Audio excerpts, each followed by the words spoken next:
किसी को टिकट देती है, कभी किसी को टिकट देती है, ऊपर से पैराशूट से लाके डाल देती है। ये हॉट यहाँ का रुख एक ही है कि सभी दल में दलदल है और सबसे अच्छा निर्दल माया रानी है। सामंती यहाँ कभी भी विकास नहीं कर सकता है। आप बताइए, दीपक यादव अगर जीत जाते हैं तो क्या यहाँ की जनता उनसे मिल पाएगी? आप तो अच्छी तरीके से जानते हैं कि लोकतंत्र में 5 साल जिंदा कौम जो होता है बर्दाश्त नहीं करता। और आप एक बंदिया समाज के व्यक्ति को टिकट देते हैं और उसके हाथ से सिंबल छीन लेते हैं, ये कहाँ का न्याय है? रोड चाहिए और क्या चाहिए। महाराज कितना दिन बिजली और सड़क पे चुनाव होता रहेगा? और आज सभी गाड़ियों को बंद कर दिया गया। 12 ट्रेनें चालू कर दी गई है। अरे जो 12 ट्रेन चालू कर गई है वो साप्ताहिक ट्रेन है और सब एक्सप्रेस के नाम पे है। यहाँ गरीब ज्यादा लोग हैं। अरे शाश्वत केदार पांडे हैं, दीपक यादव भी हैं और कह रहे हैं लोग माया रानी की तरफ किसी को टिकट देती है, कभी किसी को टिकट देती है, ऊपर से पैराशूट से लाके डाल देती है। ये गलत है ना, किसी के भावनाओं के साथ खेलना ये तो बहुत गलत बात। बदलाव की बात करें कि तेजस्वी के साथ जा रहे हैं। दीपक यादव भी आ सकते हैं, काहे कि लोग नाराज हैं। सर्वे रिपोर्ट जब जाता है, पब्लिक का मत जाता है कि हाँ यह कैंडिडेट 2, 4, 5 जो भी हो उनको सपोर्ट करना चाहिए। रुख क्या है, हवा क्या है यहाँ की? क्योंकि ये हॉट यहाँ का रुख एक ही है कि सभी दल में दलदल है और सबसे अच्छा निर्दल माया रानी है। निर्दल है। हाँ, इसलिए कि सभी पार्टियों में टिकट बेचा गया है। बाहरी बनाम भैया बोले हैं, वो भी बात है यहाँ पर।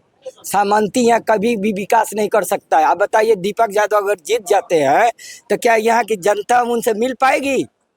उनके दरवाजे पर जाने के बाद दरवाजा पर ही रुक जाएगा यहाँ का पब्लिक। झांकने तक नहीं आए। गाँव घूम तो रहे जनता से। घूमने दीजिए। यहाँ माया रानी से तो इजिली सब कोई भेंट कर सकता है ना।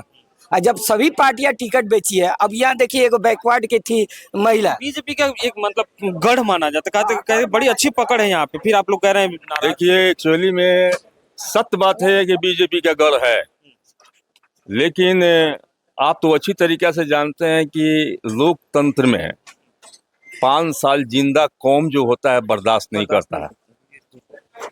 रही बात कि हम लोग लकीर के फकीर नहीं हैं और बिहार में जातीय चुनाव होता है, जो जात ज़्यादा डोमिनेट करता है उसके हिसाब से टिकट का डिस्ट्रीब्यूशन किया जाता है। आप किसी के हाथ में सिंबल देते हैं और सिंबल छीन लेते हैं और बाहरी व्यक्ति को टिकट थमा देते हैं, कैसे लोग बर्दाश्त करेगा?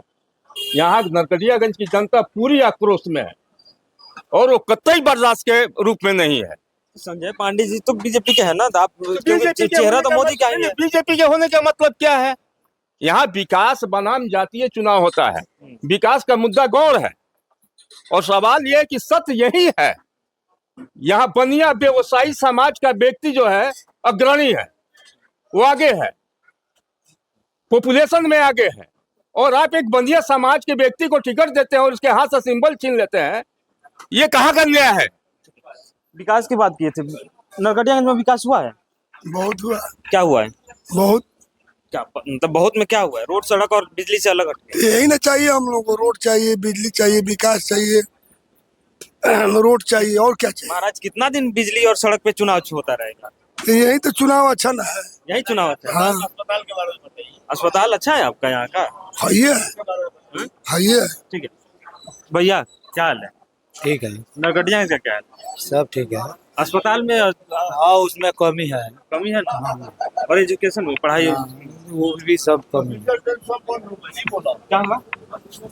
हम कहते हैं कि आज से कुछ साल पहले, 2 दशक पहले, यहाँ पर 8 जोड़ी गाड़ियां सिर्फ बेतिया और मुजफ्फरपुर के लिए थी, 7 जोड़ी गाड़ी रक्सौल के लिए थी, और आज सभी गाड़ियों को बंद कर दिया गया। 12 ट्रेनें चालू कर दी गई है। अरे जो 12 ट्रेन चालू कर गई है वो साप्ताहिक ट्रेन है और सब एक्सप्रेस के नाम पे है। यहाँ गरीब ज्यादा लोग हैं। अरे यहाँ गरीबों के लिए पैसेंजर ट्रेन एक सेवा भाव से रेल मंत्रालय करती थी और आज वो बनिया के हिसाब से चलती है और ब्यूरोक्रेट चलाता है उसको। सरकार को कोई ध्यान नहीं है कि पश्चिमी चंपारण में क्या हो रहा है।